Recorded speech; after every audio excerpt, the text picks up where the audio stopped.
I'd say more than just exercise, it's actually learning Torah. There's such a thing as picking up a book and reading, learning from the book. It's not only about classes here. So maybe we turn a lemons into lemonade, as they say. So please share with me. First of all, you found out in the delay that there's such a thing called a section in the library that's dedicated to the festivals. Right? We want these books to be accessible to you and to understand exactly how the library works and the structure. I think is a good foundational step. And then now before I ask you each to present a little bit of what you learned, I see a lot of you picked up, or some of you at least, picked up the Book of Our Heritage. Excellent book, excellent series. Actually, it's in English. It's a 3-volume work. The Hebrew is called Sefer HaToda'ah. It used to be very, very popular. It was a gift that was given out in all the schools for bar mitzvahs by both religious and secular schools, because it's a wonderful introduction to Jewish traditions, both practice and meaning of the festivals. It goes through the cycle of the year of the festivals, the Book of Our Heritage. I have a personal connection to the Book of Our Heritage. Just recently, some neighbors of my mother have been very nice to her. She's 84, and it's very amazing that her neighbors look in on her, and they so she told me that her neighbors, there's this nice couple, a rabbinic family, and their name is Kitov. I said, Kitov, how many Kitovs are there? Kitov is really like a new name. And I said, probably the husband is the son of, he's 70 something himself, maybe even 80, and he's probably the son of Eliyahu Kitov, the author of this famous The Book of Our Heritage, or Sefer Todah in Hebrew. And sure enough, it was true, because I said it's really a made-up family name. And more than that, which made my mother very happy, is that my uncle, my mother's cousin, essentially, not my uncle, my cousin, my mother's cousin. First cousin once removed, that's right. My mother's first cousin, they shared a grandfather, I believe. My mother's first cousin was very, very close family friend of the author of Eliyahu Kitov. And in one of his books, not Sefer Todah, he wrote a number of other books. In one of his books, in the introduction, he thanks his friend, and happens to be also his doctor. Weinberg, of blessed memory, was the doctor of Eliyahu Kitov and a friend, and he's mentioned in the book, so they knew all about him, and so we made a nice connection between the neighbors, and small world.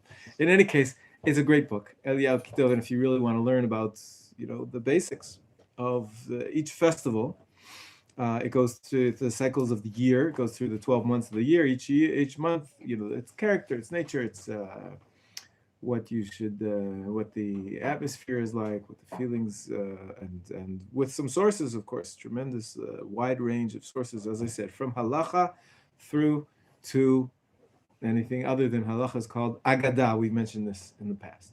Okay, so by all means, you can pick up that book and pull the section out about Hanukkah.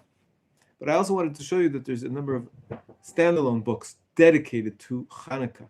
But before we do that, there is a newer version, you could say, of Sefer HaToda'ah, which has a little bit of a different twist. But we've been using the series Peninei Halacha in our Halacha classes. It's primarily a book of Halacha, and it's also a series. And there's actually sections about the laws of kashrut, like we've been studying in the laws of kashrut. There's a section about the laws of Shabbat, which we studied last year. And there's a book called The Laws of the Festivals. That's not about Hanukkah. Just have a seat for now, it's fine.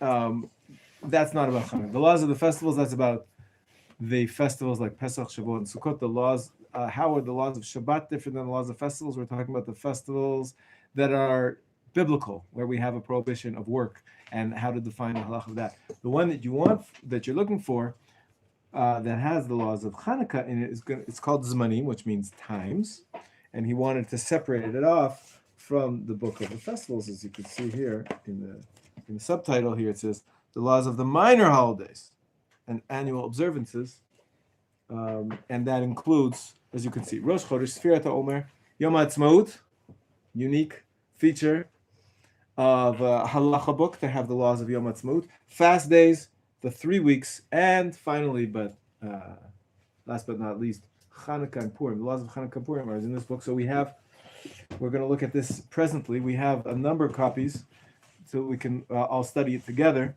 And this is really, should be, it's a great resource, sort of a go-to book for halacha l'mais. It's written by Rabbi Eliezer Melamed, who's a rabbi in Har Bracha today. He's alive today. And of course, as you can tell, he's in favor of Yom HaAtzmaut as well. And it's always a nice addition. Interestingly, before I stop my introduction, I'll let you guys speak because I asked you all to prepare something from what you found. Interestingly, Sefer HaToda'ah as well, Rabbi Eliyahu Kitov, he wasn't quite a religious Zionist. This book was written 50 years ago, before it was really this major divide of the communities. But he wasn't quite an anti-Zionist either. On the contrary, he wrote a section about Yom HaAtzmaut, and he included it in the book. It's in the English edition. The Book of Our Heritage has a long, beautiful essay for 30 pages or so, talking about Yom HaAtzmaut, the Day of Israel's independence, and Yom Yerushalayim, and the traditional approach to it. Are we positive? Are we negative? What's good about it? What's difficult about it? How should we celebrate?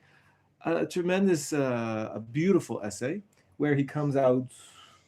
I wouldn't say he's not a rough cook, flag waving, flaming Zionist, but he's not anti either. And he says we really have to thank Hashem for all the goodness that he did grant us, and the state of Israel's tremendous occurrence in Jewish history, the Jewish people coming back to their land. There's a lot to give thanks for, but we're suspicious. We're wary about where it's going and what the secular state is going to do and so forth. So he sort of walks the middle line. He was given the advice, and he took the advice to leave that essay out of the Hebrew edition. So it's not in Sefer HaToda'ah in Hebrew. It was published as a separate booklet, and this was to make sure that it would gain acceptance by all the different streams of traditional Judaism. He lived in what we today would call a more Haredi society, and perhaps he felt that his name would be besmirched if he put in this essay about Yom HaAtzmaut, which was not negative. It was more positive than negative.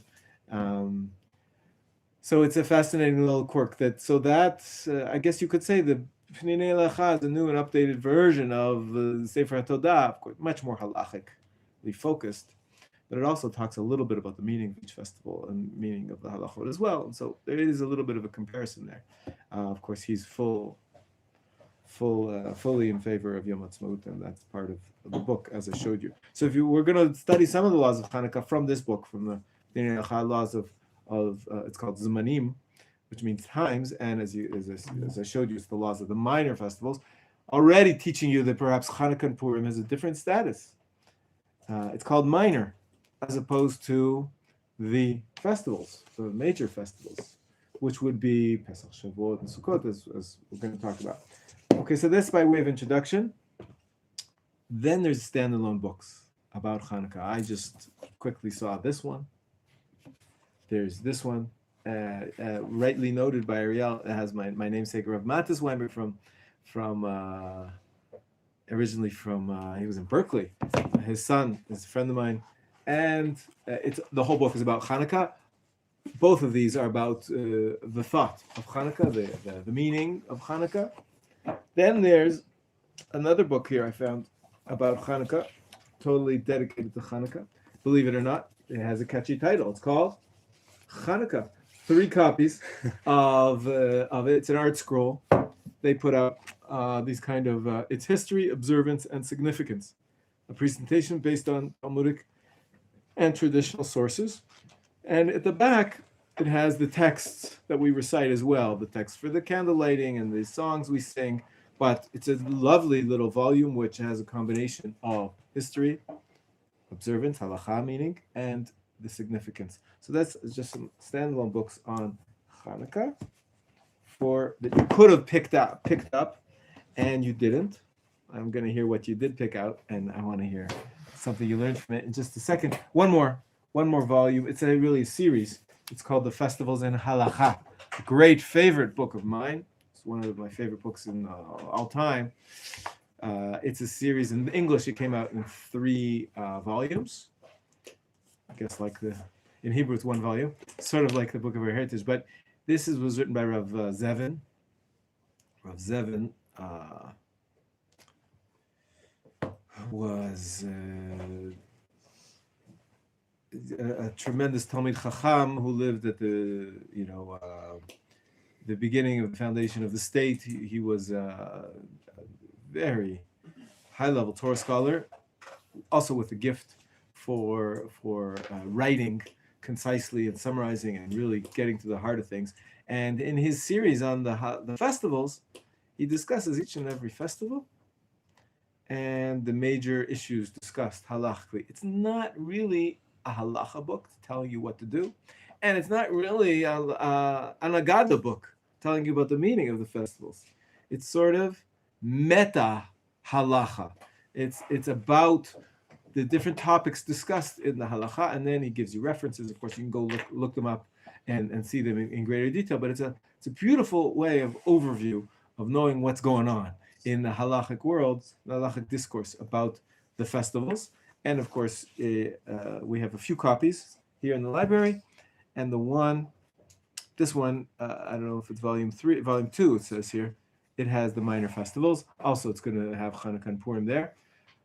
If I complete my discussion and comparison between Sefer HaToda'ah, Pninei Halacha, and Rav Zevin's Hamo'adim B'Halacha, he also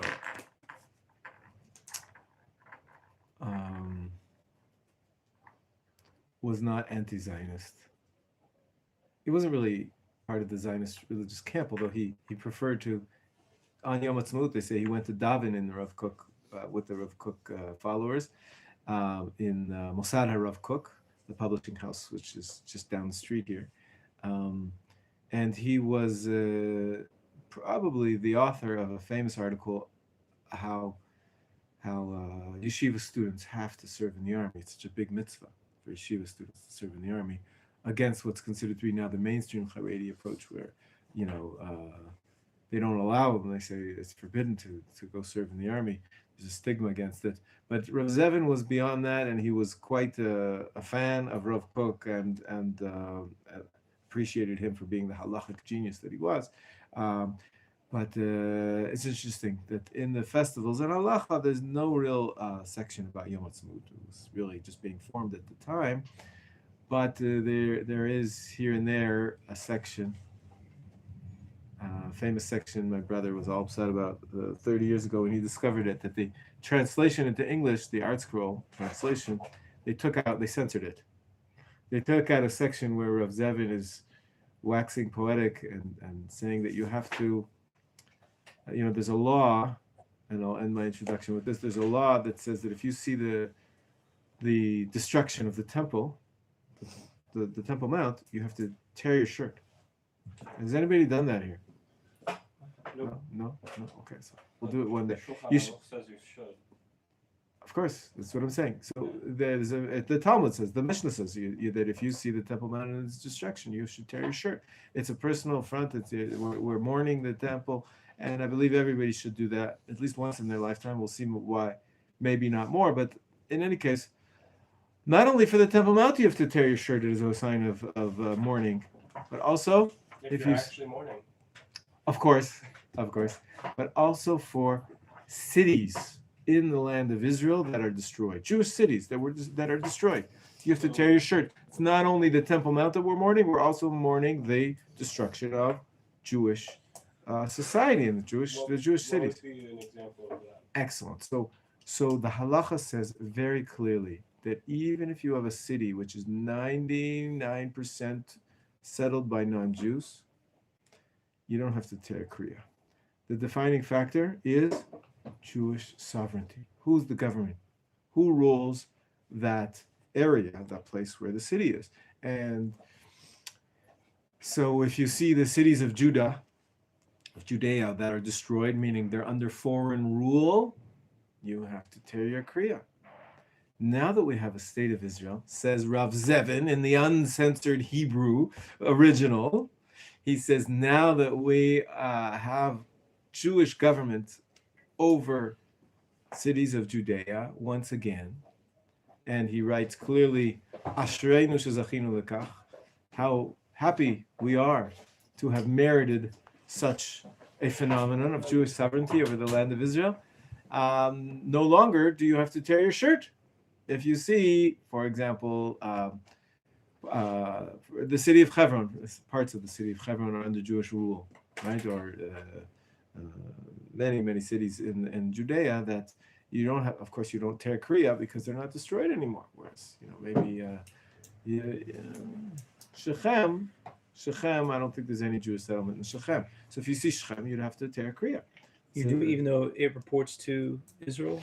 Well, since the Oslo Accords, we've given back at least the municipal control, if not security control, we've given back municipal total control to what's now called the Palestinian Authority. So really, Israel's relinquished its sovereignty for all intents and purposes.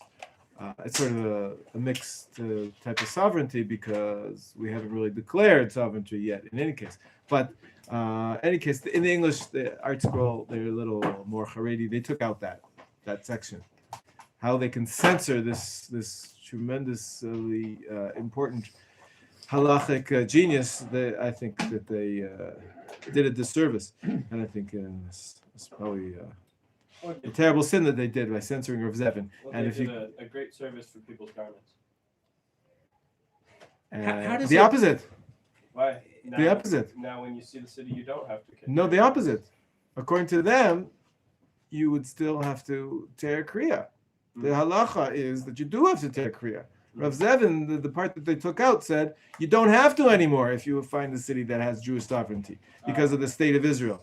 So they're ruining people's wardrobes. they have a problem of ben adam lechaver, not of historic revisionism. Yeah. How does it work with land that was part of original tribal territory, like for example southern Lebanon, where Sidon is located? Yeah. That was, I forget which tribe, it was north of Menachem.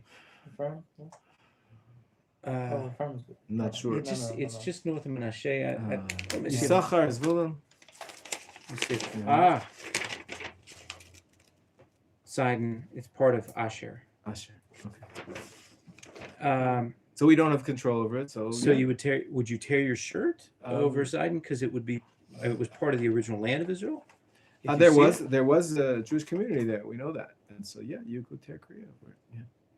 So interesting. It's interesting about the historic what definition of when it was part. If it was part in biblical times, is that enough, or do you have to say times which are more modern times, maybe the second biblical times? It's a good question. I have to look up the details of that. But we don't get to Lebanon too often. I know. I actually know. I think I can wait. Put that lower down on my. So what about Israeli soldiers that may or may not end up in Lebanon? Exactly. No, for them it's a question. For them it's a question. Do they have to tear kriya? Well, of course, if you're not wearing a shirt that's your own, you're not allowed to. So they're wearing uniforms. I imagine if they're wearing uniforms of the Israeli army, they're not allowed to tear that shirt. And that's one of the excuses, by the way. If we get back to Jerusalem, which is very clear that you have to tear your shirt because we don't. If you see the Temple Mount without the Beit HaMikdash on it, you have to tear your shirt. So what about it's a nice shirt?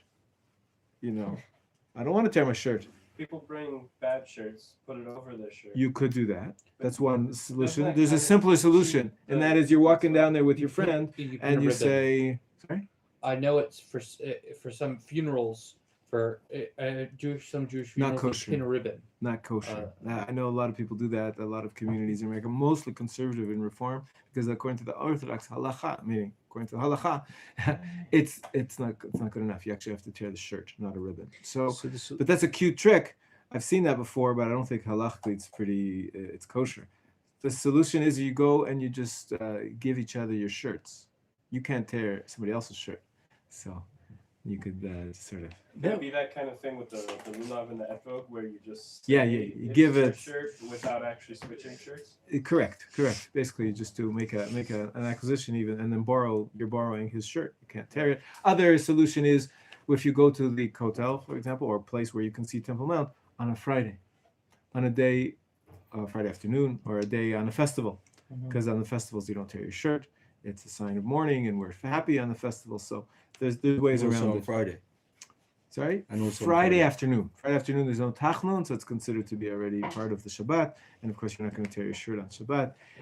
But I digress. Let's go back to Hanukkah, and I want to hear you guys. That was what I found about Hanukkah, and soon we're going to look at the I would love to actual do a book trip, together. by the way, like you suggested, to tear our shirts. That would actually be meaningful.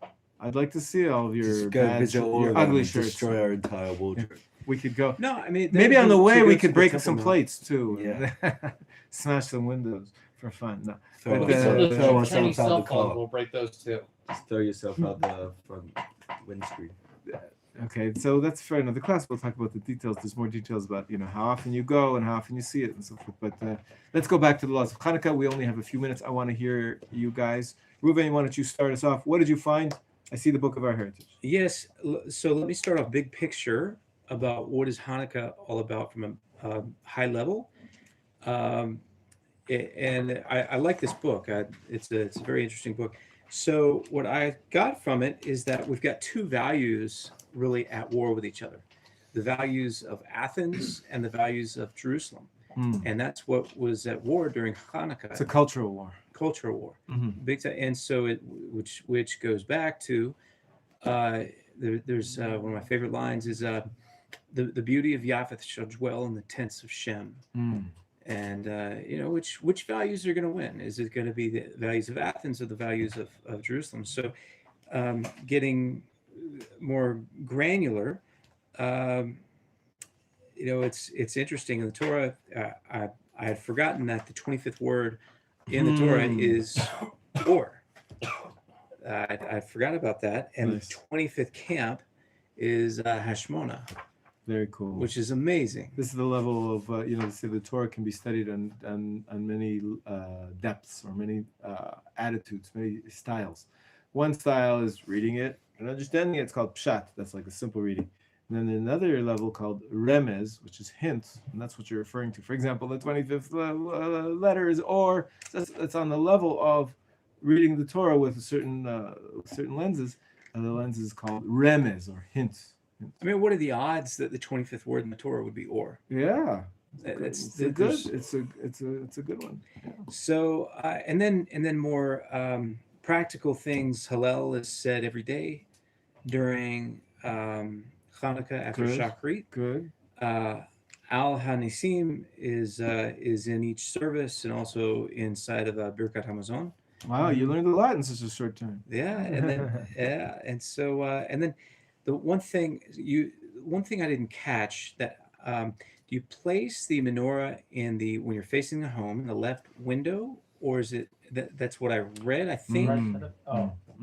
So when you're facing the house, it's in the left window. Okay. So we're going to talk about it more. And we're going to talk more. There's a lot of details on that. And you do not place a menorah on your dining table. We're going to talk about that too. So it's an interesting topic, where to place the menorah, and you touched upon it. We're gonna go a little more in depth into that. Who else? Thank you so much, Reuven. Thank you. That was a lovely report. Thomas, what book did you have? You have a different book. I see. You didn't choose. Which one? Sharei Halacha. Excellent halacha book. I found something about the name Chanukah. Yeah. Of course, on the 25 of Kislev, and Chanu is rested in Hebrew. Then we have Kaf in Gematria 20, and then A5. So I'd say that's also on the level of rested hints, 25. right? On the level of the hint, right? Chanukah, Chanu, to rest on the 25th. 25th of Kislev, they rested. That's beautiful. Also the level of hint, because the pshat level of the word Chanukah. What is the pshat of Chanukah? The plain meaning, the simple meaning of the word. I don't remember. Is there a similar word that you know in Hebrew, maybe? Chanukiah. Chanukiah, it comes from, that's the candelabra we use on Hanukkah. But it begs the question, what is the root? Good. Chinuch. Chinuch means education. or dedication, if you will, and we celebrate the dedication of the temple after it was defiled. So that's where the original, I think, the plain meaning of Chanukah is. But a beautiful hint, Chanu Kafeh, the 25th of Kislev. What day is today in Kislev? The 11th. 11th of Kislev. So how long do we have to Chanukah? 2 weeks. 2 weeks today is the first day of Chanukah. 10 days. Okay, Thomas, anything else you wanted to share? Yeah, he said we read the complete Hallel all the days during Chakris, and then we read from the Torah every day a section from Amidbar 7. Then we light the candles to recall to the miracle. It's better to light in oil, so it's more Okay. connected to the story. Yafe.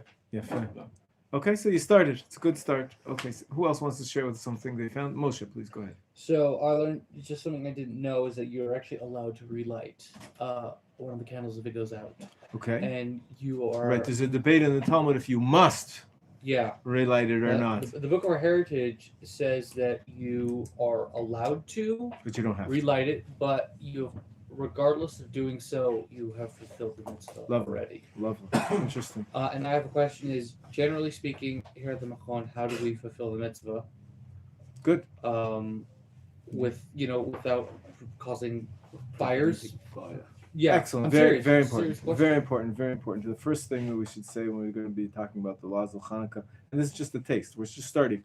There's a lot of laws about where to place it, when to light it, who lights it.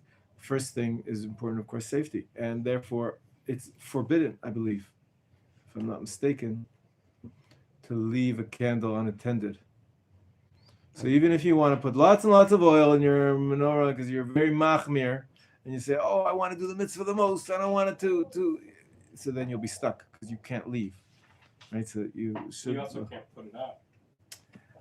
Not so sure about that. I think you can if you need to. After the requisite amount that it has to light, I think you're allowed to put it out. I don't think there's any prohibition. So those sort of like the tiny, very skinny candles that are like this tall that only last like a half hour. Those are Well, very if it popular for lasts that a reason. half an hour, that's a good thing. But you got to be careful. If they don't melt each other out, sometimes you won't get the requisite shear. But we're going to talk exactly, there's going to be rules here. There's going to be, everybody has to be very careful with their candles, 100%. I haven't actually seen. Who else wants to share something that they learned?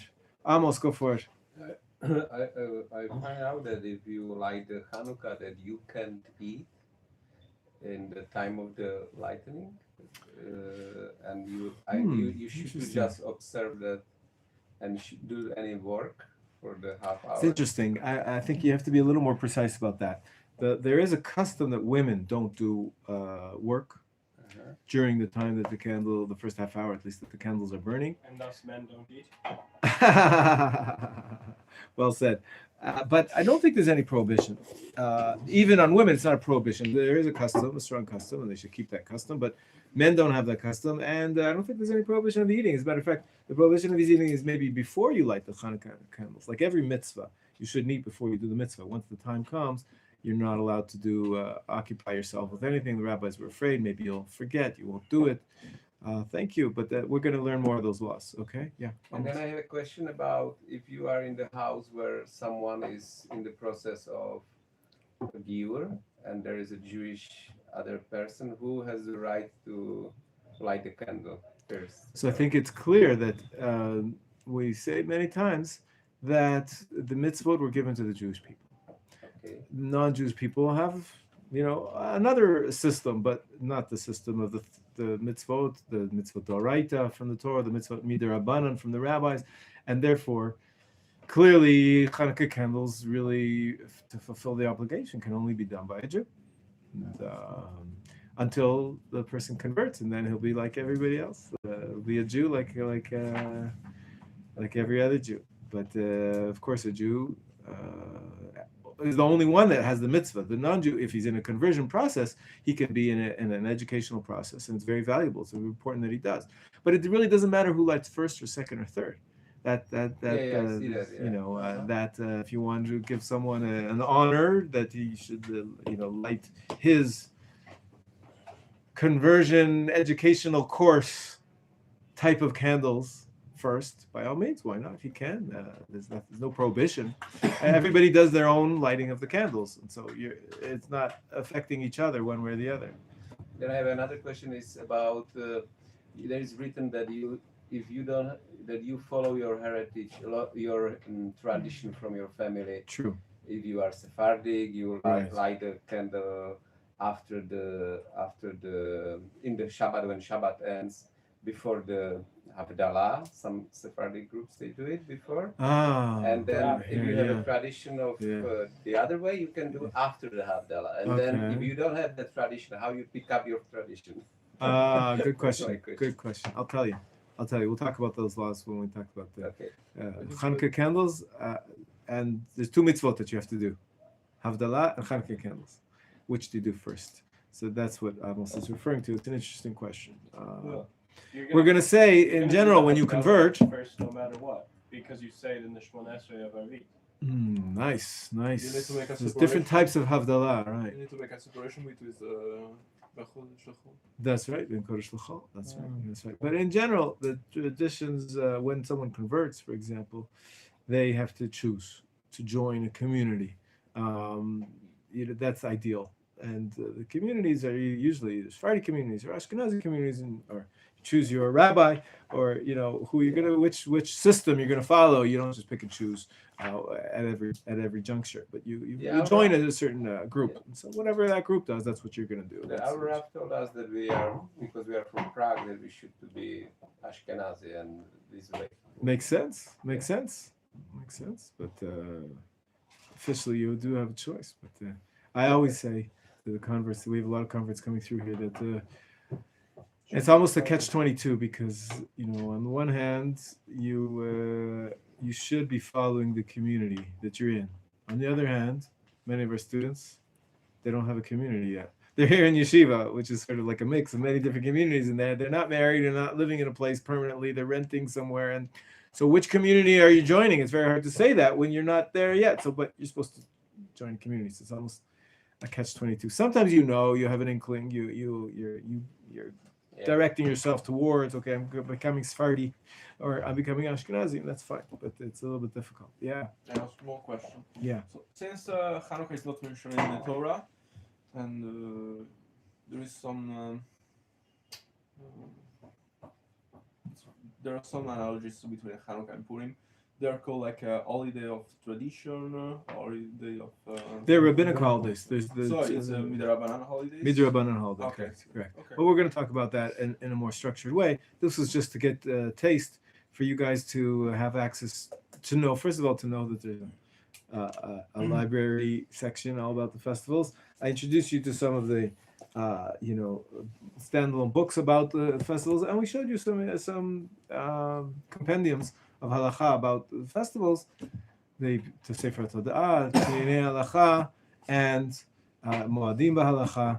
So there's a few more books about Hanukkah specifically that are floating around here. We'll find them by Hanukkah, and by all means, start studying. We're going to be doing some of the laws together using this one, the one Zemanim of Pnei Halacha series, to get to the bottom line of some of these questions which were raised. We'll see some of the details of Hanukkah in the coming days, B'ezrat Hashem. Okay? Have a great day. Thank you. Pleasure.